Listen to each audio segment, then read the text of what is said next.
Ngayon ho, mga bossing, eto, dumako tayo sa isa pang topic.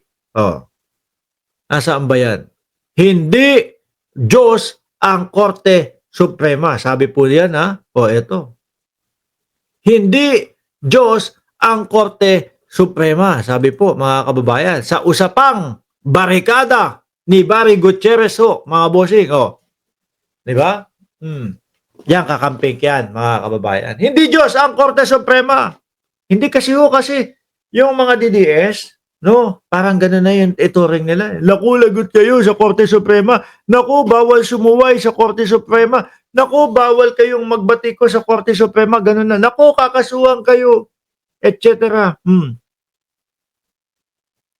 Paano kung nakikita natin yata para sa opinion nating mga tao, mga Pilipino, mali yung kanilang desisyon? Di po ba?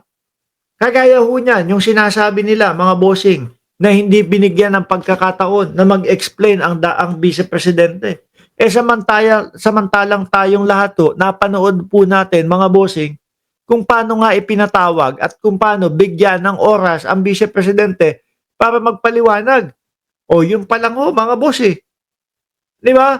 May nagkomento nga dito sa atin, ano sabi nung nagkomento? Parang etong Korte Suprema hindi nanonood. Hindi nanonood nung mga, ano tawag dyan? Nung mga hearing sa Kongreso. Pagka napipilipit na yung mga dila po, pagka napipilipit na yung mga tinatanong doon sa kampo ni Inday Sara Duterte, wala na. Biglang sumasakit na at naninikip na ang dibdib. Diba sabi ni Shiro Kansaki, di kasi lahat ng Supreme Court decision ay laging tama. Minsan may tama sa wet facts. Oo, hindi. Ayan nga, sabi, hindi Diyos ang Supreme Court o ang Korte Suprema. Basahin mo natin. Walang patid ang diskusyon at debate ukol sa naging desisyon ng Korte Suprema tungkol sa impeachment ni VP Sara Duterte. Sa totoo lang, maraming pumalag. Totoo ho. No? Maraming pumalag sa iba't ibang panig. Mga akademiko, eksperto sa batas, mga retiradong maestrado, mga mambabatas. Di ba? At iba't ibang advocacy group. Nagpahayag ang mga ito ng kanilang pagtutol at pagpuna sa laman ng naging desisyon. Miski ho tayo, mga kababayan. Di ba? Sinasabi ho natin na paano sasabihin na hindi binigyan ng tamang pagkakataon o hindi binigyan ng karapatan ang Vice Presidente na mag-explain. Samantalang tayo ho mga nag-aantay doon, di ba? Nag-aantay tayo doon sa mga hearing ng Congress. Pati nga ho mga kababayan yung iniintay nating paliwanag po ng Vice Presidente doon sa sinabi niya o binitawan niya na patay, may nakausap na akong patay si Bongbong Marcos, Lisa Araneta Marcos at si Martin Romualdez. Pati ho tayo nag-aabang po doon sa NBI Wala din. Di ba? Lahat po yun binigyan ng pagkakataon ang Vice Presidente para ipaliwanag, ipaunawa sa mamamayang Pilipino kung nasaan yung mga pondo. Nagpahayag ang mga ito ng kanilang pagtutol at pagpuna sa laman ng naging desisyon at ang posibleng maging negatibong epekto nito sa bisa ng impeachment bilang isang proseso para matuligsa ang katiwalian at panagutin ang mga matataas na opisyal. Sabi nga ho, ni Larry Gadon, mga kababayan, ano sabi niya? Paano kapag ka may i-impeach na Supreme Court? Na judge sa Supreme Court, sasabihin lang ng Supreme Court, wala sa konstitusyon yan. Unconstitutional yung pag-i-impeach nyo sa judge. Hindi na matutuloy. Di ba? Parang tinatakot tayo ng mga DDS. Naku, bawal kayong bumatikos. Bawal yung sabihin na mali ang Supreme Court. Bawal kayong magsalita against sa Supreme Court. Paano kung may mali? Mga tao lang din naman yan. Tapos ang nakikita ho, mga kababayan, is ilan? 12 o 13 appointee daw ni dating Pangulong Duterte. Siyempre, tayong mamamayang Pilipino, hindi nila tayo masisisi na iisipin ho natin yun. Nako, baka may utos ni Digong, baka nagbabalik ng kumbaga utang na loob kay dating Pangulong Duterte. O di ho ba, mga kababayan? Gagawa na naman si Quezon ng paraan para di matuloy ang impeachment trial. Si Bato, Robin Bongo, Amy Duterte, mga kasabwat sa nakawan. Nako, sabi ni Rogelio, kahiyang, no?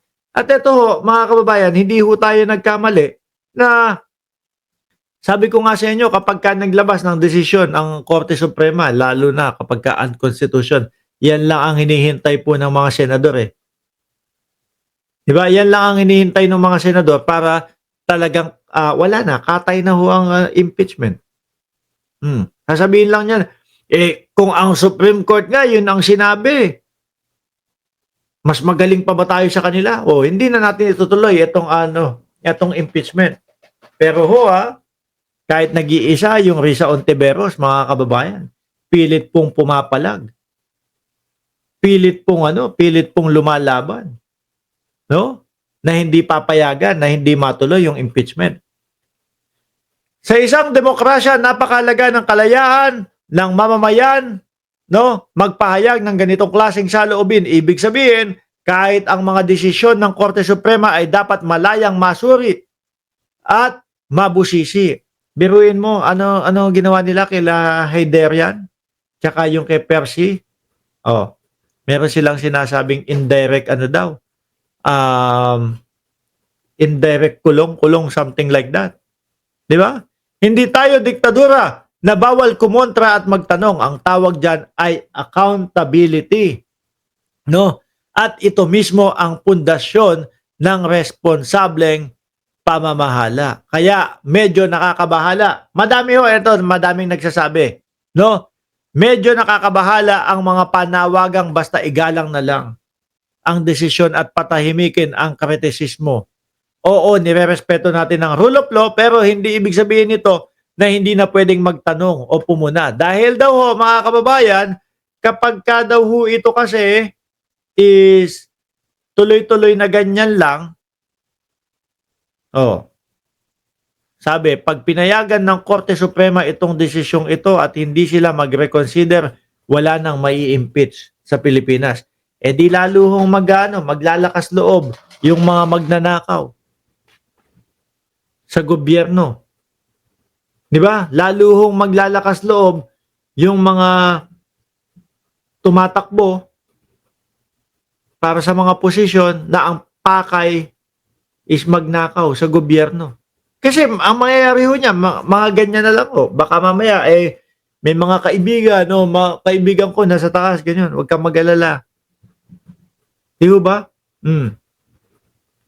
Sabi ni Jeffrey, rule of keso lang yan. Sabi ni Jeffrey Kaling, naku po, kawawang Pilipinas. At eto pa ho, mga bossing, talagang mabuti ho, may mga ganitong senador ho na talagang ipaglalaban po, mga kababayan, kung ano yung tama. No? Sabi dyan, Senator Pangilinan, Aquino, Ontiveros and Soto sign proposed resolution seeking to continue matuloy, no? Ang BP Sara Duterte's trial and apply Supreme Court ruling, no, on impeachment in future impeachment instead. Hindi ho kasi kagaya nung sinasabi ho nilang boto-botohan ho, mga kababayan, magbobotohan nang wala naman ho tayong nakikitang pagbabasihan ng kanilang boto. Paano yun? Wala. May constitutional crisis na nga. Di ba? Paano ho yun, mga boss? Boto-botohan. Ano pagbabasihan ng boto ko? Bakit ko sasabihin na, etong impeachment na ito, walang kwenta-kwenta. Kailangan mabasura na lang ito. Ano pinagbasihan nun? Wala. Di ba? Trip-trip lang. Kasi nga, wala pang lumalatag na ebidensya. Wala pang nailalatag ho na mga, hindi pa naririnig, pati ho yung mga depensa ho nila, mga kababayan. So, parang trip-trip lang ang magiging dahilan ho nila doon sa pagbasura ng impeachment o yung pagboto ho nila, mga bossing. Di ho ba? Madaming pumapalag na Pilipino ho. No? At ito naman, yung mga DDS, ang ginagawa, tinatakot yung mga nagki-criticize po at nagsasabi, naku, mali yung ginawa ng Supreme Court. Kala nyo ano yun, hindi naman po pwede na ganun-ganun lang ang Pilipino. Titindig po yan, tatayo po yan kung ano po ang tama. Anyway, mga boss chief amo sir, uulitin ko, doon po sa mga naghahagilap ng ating Facebook page, ito po ang ating Facebook page, mga kababayan. Ayan, no? Mark Ramos, at meron po siyang profile picture na MR na Mark Ramos. Mga kababayan, huwag niyo pong kalimutan na i-subscribe, i-follow, and i-like and i-share na din po ang ating mga videong ginagawa. Muli po, maraming salamat and God bless po sa ating lahat.